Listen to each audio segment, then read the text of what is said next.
All right, it's time to skol with the enemy Panther style.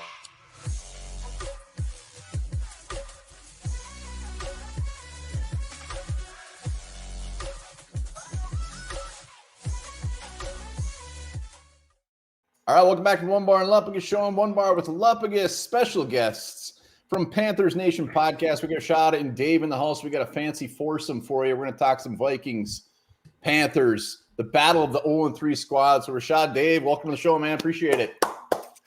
Yeah, what's up, guys? Yeah, not a lot to be excited about with Panthers football, but listen. At the end of the day, new regime. We're trying to see how things are, and hopefully we will come out with a W at home on Sunday. But we'll see. We'll see. We were one game away from winning the division last year. We're sitting here 0-3 right now. I feel away. I'll be honest with y'all. I feel away. Yeah. Just feel away. Well, be sure to check out the links down in the description. You guys are 20,000 subs plus. Woo! Well done. Yeah, good stuff, man. We appreciate all the support. So come through if you want to know what Bryce is up to. Check us out. Hit that subscribe button, man. Appreciate that. Do it. All right. Well, we got to ask Vikings, 0-3 as well. Morale is not overly high, but how is Panthers Nation? Are people bailing, jumping ship? Are you guys thinking we're going to come back? You guys are going to be 14-3. What's mentality over there in Carolina? Dave, I'll let you take that. There's probably not too many toxic places more tougher than Panthers Twitter right now. Panthers Twitter or Panthers X, whatever we want to call it. Panthers Twitter. Something, right? So in the grand scheme of things, I had a higher expectation of the way the season was going to start. And I think the Panthers fan base did as well, considering how close we were for making the playoffs. But currently right now, we're 0-2 in the division because we already had two divisional matchups. And the way that we lost the game to Seattle on Sunday was just unbelievable. So the morale for the fan base right now is in a panic. Some folks want to trade Brian Burns. Some folks are wondering whether or not we should fire right now. Did we make the wrong decision? There's just a lot of that going on right now on Panthers Twitter. It's kind of insane, to be honest with you. Like, I'm glad that I picked my spots to when I entered the realm of Panthers Twitter. And I stayed away for the most part on Sunday, and I think I did very well doing so.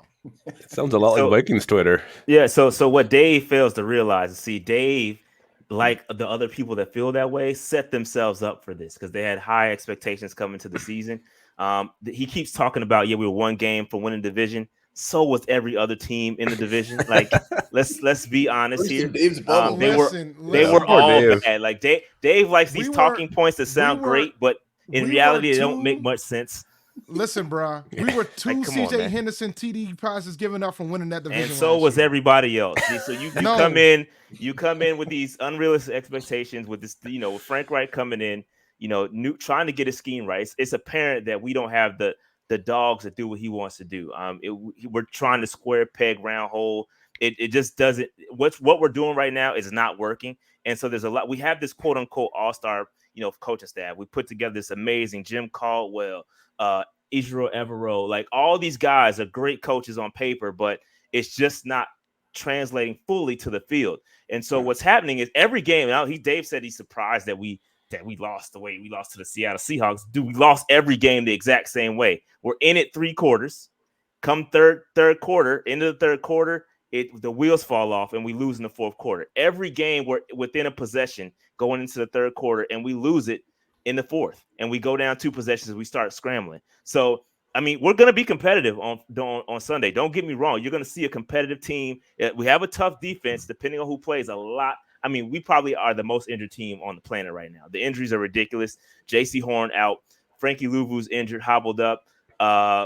C.J. Henderson out. You name it, our defense is hurt. Xavier Woods out. Starting. So we got a lot of guys that are hurt. Yeah, it's hot. It's really bad. And that's just the defense side of football. Offense side of football, the 2 guards are down. The guard play is atrocious for the Panthers. So there's a lot going on with the Panthers injury-wise, but we're going to be competitive through 3 quarters. I can promise you that. What happens in the fourth remains to be seen. Sounds like you're talking about the Vikings. You should be talking about the Panthers. I think Rashad just Somebody's got to win this game, right? Rashad just answered every question we had in one sentence. So hey, everybody, thanks for joining the show. Thanks for coming. I appreciate the invite, guys. I'm sorry, my bad. A little frustration. No. But you're not. But you're not supposed to be the frustrated one. You expected this. Well, and that, you guys keep saying expectations. So what? I mean, record-wise, what were you, Rashad? What were you expecting record-wise this year? Dave, what were you expecting? Dave, go ahead. I was thinking 9-8, and I thought 9-8 at the time prior to the season would be enough to win the division. Like, I didn't expect us to win like 11, 12 games. I was expecting like a 9-8, maybe 10-7, and we win the division. Like, that's where my bar was. I understood we were going to start a rookie quarterback. I got it. But I felt like if we could have came into this season starting 2-0 in the division, that would have put us in the right pace. But now we're 0-2, and we got to figure out what we're gonna scratch this claw out of it. So it's funny. It's funny he says 9 because we have the same expectation. But I also understand the context in that Frank Reich, you coming in new coaching staff. It's a rookie quarterback who rarely has experience working with rookies. I mean, he worked with Carson Wentz in Philly, but that's really it. When he became a head coach, it's all veterans in Indianapolis. So, and they even got off to a slow start there, right? So he started 1-5 with the Colts, and then they rambled off and ended up 10-6. And I'm not saying the Panthers are going to do that, but I do think the shit will be righted. I just don't know how soon. So I have a level of patience that I'm giving. I call it grace. I'm giving them grace up until the bye, so we can see how this thing is going to go. We have the bye week 7. At that time, we can reassess on my frustrations on whether they're valid or not. Because then the anger levels will turn up a little bit from then. But I'm trying to give them some grace because I understand this is a whole new system. Everything's brand new. So, the slow start is expected, but I'm still frustrated. All right, once again, we're joined by Rashad and Dave, Panther Nation podcast. Hit them up. Let's talk Bryce Young. I mean, I know the sample size is extremely small. He's still very young in his career, but what's initial thoughts? You guys, everyone just excited? I think the excitement has waned a bit. I think some people are very impatient because of how well some of the other rookie quarterbacks have been doing, particularly CJ Stroud. So I think like the patience have kind of worn a little bit thin for some of the fan base. I'm still patient. I had a crazy take yesterday thinking maybe we need to consider playing Andy for the rest of the year, and I got bombarded. But because my thing is this, I don't want to kill my quarterback when our line's not doing what they're supposed to do. We out here giving up 14 hurries. One lineman's giving up 14 hurries. I would rather keep my quarterback safe than shell shocking him with a line that's not ready. So for me, I think Bryce, he's a rookie. Like, he's going to make mistakes. I could argue the first game was pretty much on him. Both of his picks turned into 14 points. So, it just depends on how you look at it. Like, I just understand it. There's going to be rookie mistakes. I'm probably giving more heat to this coaching staff than I'm giving to Bryce right now, to be honest with you. Because I don't think they're setting him up to succeed. But that's my opinion. Yeah, I would agree with that. I think that you look at Andy Dalton's game versus the Seahawks, albeit we played two really tough defense in the Falcons and the Saints. The Saints defense is really tough. And I thought Bryce did really well against that defense considering the circumstances. Then the reins are turned over to Andy Dalton in week 3 because Bryce is injured ankle. He is back to practice today, so I'm not sure if he's even going to play on Sunday because he's going to practice. I'm not sure where he stands. They were thinking it's going to be a 2-week injury, but now Frank Reich during the press conference today says, he looks like he's a little ahead of schedule, so he may play. But we played a not so tough defense in the Seahawks, and Andy Dalton goes off, throws like for 300 and some yards, and now people are like, why not play him? So I think that the playbook opened up a little bit with Andy Dalton, and rightfully so. He's a veteran quarterback, been in the league for a long time. And so the plays look different. Things look different. The offense look more fluid. We still can't run the football, but Andy Dalton executed the offense better than Bryce did, as he should. He's a veteran quarterback. Bryce is going to get there. There are some points where you see, man, this kid is great. I think he holds on to the football a little bit too long, and that's just going to come with repetition. It's going to come with time. And I think that, it's a combination of guys not being able to get open and the line not doing their job. And once we can get that cohesion there, Bryce is going to be fine, but it's going to take some time until we get to that point. He's going to be a fine quarterback. Let me ask you one quick thing.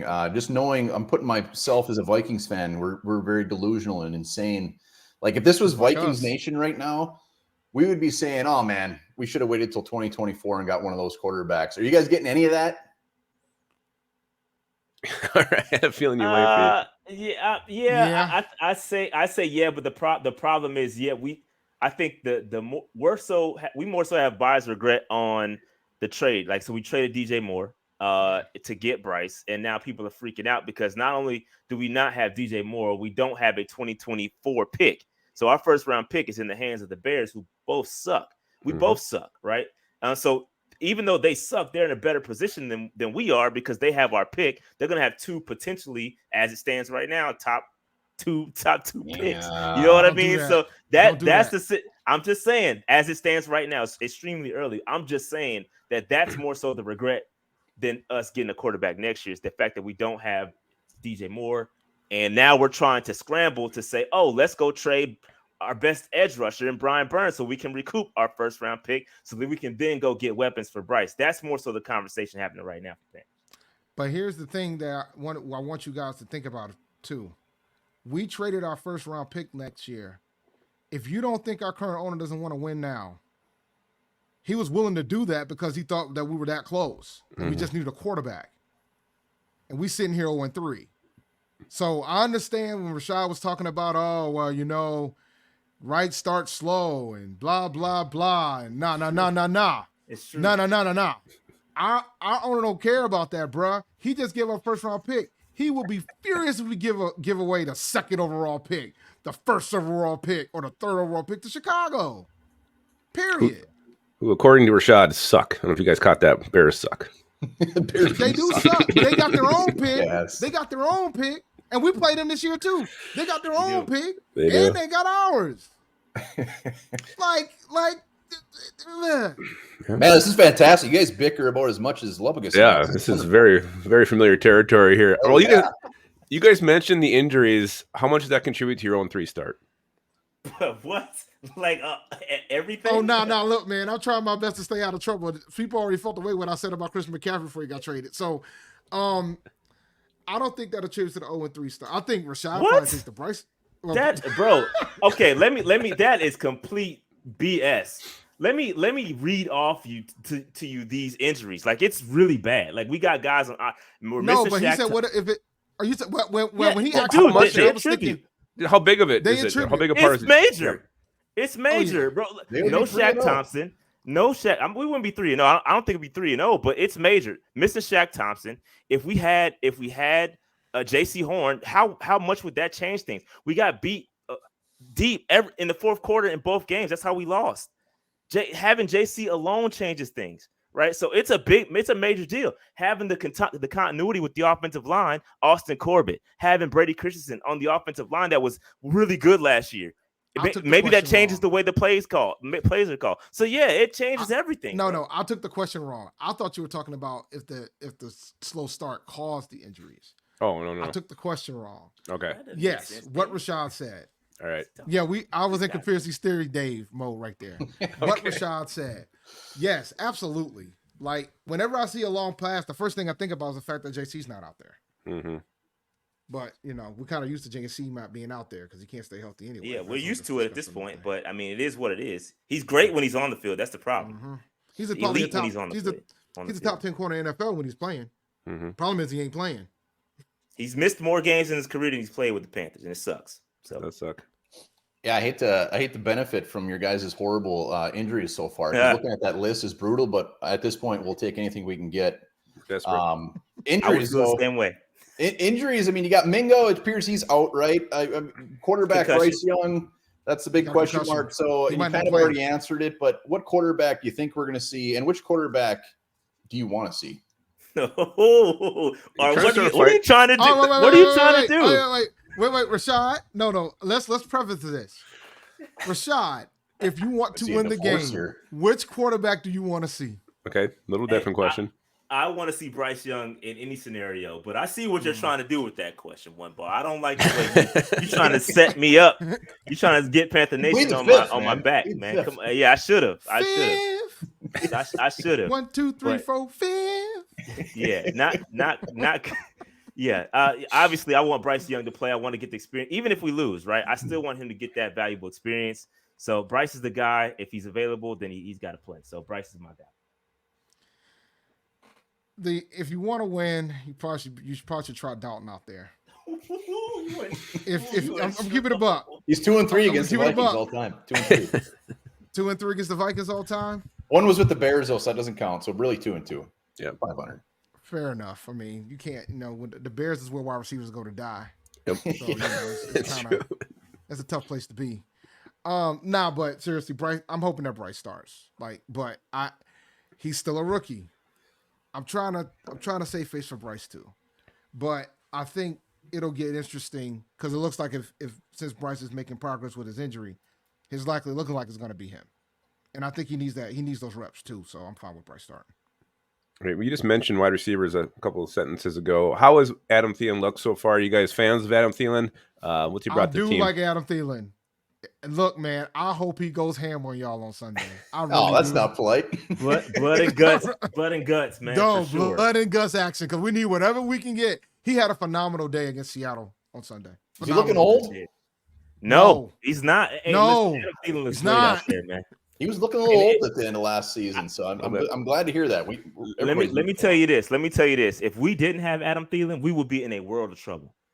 Like he's just reliable, man. He's not what he used to be. We know that. We understand that when we got him. He's not that guy he used to be. He doesn't have a guy like Justin Jefferson opposite of him here in Carolina. So if we didn't have him, we would be in a world of trouble, bro. He's like the only reliable guy that you can go to in third down, 3rd and 9. You know that Adam Thielen's going to get open and he's going to be available. Having that with a young quarterback, it's great to have him. And we got him for the next 3 years. And I'm hopeful that we can get another guy opposite him very soon because right now he's literally, you should take Adam Thielen out the game. It's nothing else. I mean, DJ Chark is okay, but he's battling injuries, hamstring injury for him. So he looked good last week. He had a drop that was questionable. Outside of him, Mingo is a rookie. He's got some drops. But yeah, man, we love Adam Thielen. We're glad you guys didn't pay him because we certainly need him down here. Yeah, we love him too. We miss him. We miss him so much. We do hope he has a good game. You'll get to see him a lot on Sunday, bro. You get to see him a lot on Sunday. I look forward to him getting a beautiful catch. Vikings putting up 339 in the air with your injuries. Carolina's secondary. Give us a scoop. Is Kirk going to light it up on Sunday? Yes. Thank you. Easy next question. I mean, look, that was a softball for us. We just wanted to hear the answer. Look, I'm gonna keep it a buck with y'all. Dante Jackson is pretty much the guy we got, right? And then after that it was C.J. Henderson, who's hurt. J.T. Horn's out. I never went aboard the C.J. Henderson train anyway. But after that, it gets ugly fast, bro. We don't have. We don't have corners like that. Troy Hill, we just picked up. It's gonna be nasty. And I'm very fearful of the Justin Jefferson versus Dante Jackson matchup. I'm very fearful of this. It's gonna be nasty. He might put up, bro. I saw somebody easily. I can see that happening easily. In the first half. I can see that happening. I have Justin Jefferson in a couple fantasy leagues, so I'm like, start him. Oh yeah, well you gotta start him. He's the number 1 overall pick. You start him anyway. Start him twice. If I could double him, if I could clone him and put him on both of my wide receiver lineups, I would. All right, that type of day. Secondary is definitely a weakness. What's the strength of this team right now? What's the strength of the 2023 Panthers heading into week 4? It's gonna be the pass rush. Yeah, it's gonna be up front. Up front, we're gonna dominate. Derek Brown. Yeah, Derek Brown is a complete monster. Okay, you gotta have to double, triple team him. He's a monster on the interior. And then you got Brian Burns, who is he's a problem. You're gonna have to. I don't know who. You still got it's Darisaw, right? Yep. Yeah, it could be a long day for him, bro. Because Brian Burns is a problem. He's a problem. Justin Houston, the vet, not gonna generate a lot of sacks, but he's gonna get pressure. So we can rush the passer. If you're gonna drop back, 40 sometimes to throw the football, you're gonna get some sacks. We're gonna put you in tough positions. The problem is the secondary can't hold up. So at some point it's gonna be bend but don't break, and eventually we're gonna break because our offense won't be able to score. We're gonna try to play ball control offense, and if the problem it's really gonna boil down to, can the Panthers run the football? If we can run the football and sustain drives, we're gonna win. If we cannot do that, we're gonna lose, and we have yet to do that in any game. We can't run the football. We can't. We just can't. Which is wild. Well, you got us excited about Justin Jefferson. You got us excited about Justin Jefferson going off. Let me get you a little excited because our interior offensive line sucks ass, and your defensive line is going to have a feast. We got Austin Schlottman starting center, Ed Ingram, and Ezra Cleveland. So you guys will definitely be getting yours. Give us an underrated stud. Who's a guy that we're going to be seeing like, what the hell? I can't believe how good this guy's doing on Sunday. Want me to take that one? Go for it, man. I would say defensively, if he's playing, if he's not hurt, it's got to be Frankie Louvu. The guy, and you guys may not know who he is. He's used to be a special teamers with the Jets, but man, this kid is, bro. He's a monster. He's coming to his own inside linebacker, and he is a pro. He rushes the passer very well. He's very good in coverage too. He's all over the field. He is going to be a problem if he plays. Now he's coming. I forgot what a hip pointer injury, so that's could linger a little bit. Don't know if he's going to play, but if he's available and he's healthy, he's going to cause some problems on Sunday. So keep an eye on him. Offensively, man, little known offensively. I would say Mingo if he's playing, but I don't know if he's going to play or not. He's up and down. He's had some drops. Yeah, he's in the protocol, and he's in the protocol. Yeah, he's in the protocol. So I'm not sure if he's going to play. It's gonna be tough for him to make it out. Outside of him, I would probably say Terrace Marshall. We're all looking for that too. So if you see him, you let us know because we haven't seen him yet either. But it would be great to see him have a good game because we just haven't seen him play up to his potential yet. So just keep it. He's a receiver, by the way. Receiver, probably wide receiver 3. Yeah, it's tough. Like when I sit down and think about it, man, other than the linemen. What's up with Chandler Zavala? We interviewed him. He was just a sweetheart, man. He's a sweetheart. He likes gifting other teams pressures and sacks. Because how dare you? Give that man grace. You've been giving no grace. Frank, so you heard Dave talk about the 14 pressures, by one individual player last week. That was him. Oh, that's how you give grace. You don't name him. See how that works? Registered one of the worst offensive performances I've ever seen from an offensive line standpoint in my life. Love that guy. Yeah, we love him too. Yeah, and I love to see him not play this game. And the thought, stop, man. And the thought was because he's lining up next to his former teammate Icky, that they would play together and have something in unison. But obviously, it didn't work. Not Sunday. It didn't work. Just real quick on Zavala to give him a little bit of grace. He was not supposed to be starting this soon. No, he wasn't ready yet. And to his credit as well, he started the season he's a career left guard in college. They moved him to right guard at the start of the season after coming off injury. Right, he missed a lot of OTAs, training camp, came midway through training camp. He got the start at right guard, played really well actually at right guard. Then our right guard goes down, our left guard goes down. Brady Christensen, we lost him for the season. So now we're down a starting right guard and a starting left guard because Austin Corbett isn't playing. So they flip him over back to left guard for the Seahawks game, and it was atrocious. It was bad. It was bad, and so it sucks for him. He wasn't supposed to be playing this soon, but it is what it is. We got a couple undrafted free agents that ended up making it a 53-man roster. One of them was Nash Jensen from North Dakota State. Kind of stunned he didn't get the opportunity. So then you don't have to move him outside of the position, but we'll see who's starting on Sunday at the guard spots because I'm concerned. I hope it's not Zavala. I'm sorry. Just he needs a couple more weeks or something, or move him back to right guard. Somebody asked about Ricky Lee from my alma mater, North Carolina A&T, but unfortunately he plays tackle. So and he can play tackle really well.